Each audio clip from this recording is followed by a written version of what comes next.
Many beginners start with stocks, but stock prices can swing up and down every day. Bonds offer a different approach. They're generally less risky and provide more predictable returns. So what exactly is a bond? Simply put, a bond is a loan. When you buy a bond, you're lending money to a government or company. In return for lending your money, the borrower agrees to pay you interest. Think of it as getting paid while your money is working for you. Imagine a company wants to build a new factory. Instead of borrowing from a bank, it raises money from investors by issuing bonds. By buying a bond, you're helping fund that project. Unlike a stockholder, you're not becoming an owner. You're acting as a lender. Since you've lent your money, the borrower pays you interest. These payments are called coupon payments. Coupon payments can be made regularly over time. This steady income is one reason many investors like bonds. Every bond also has a maturity date.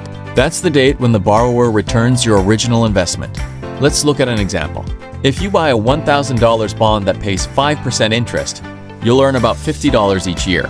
While you're holding the bond, you continue receiving those interest payments.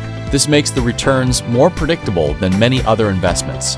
When the bond matures, you typically get your original $1,000 back. That's in addition to the interest you've already earned. This is one reason bonds are often considered safer than stocks. The payments and timeline are usually known in advance.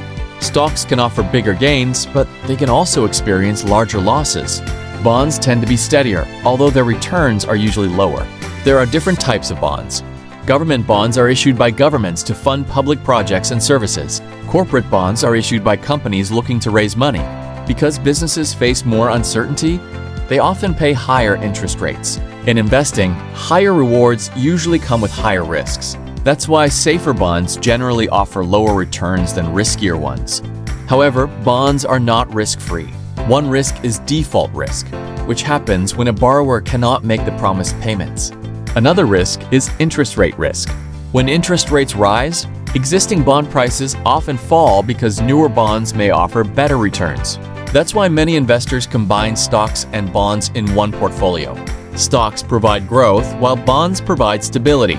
Bonds won't make you rich overnight, but they can be an important part of building long-term wealth. If this helped you understand bonds, hit like and subscribe for more simple investing lessons.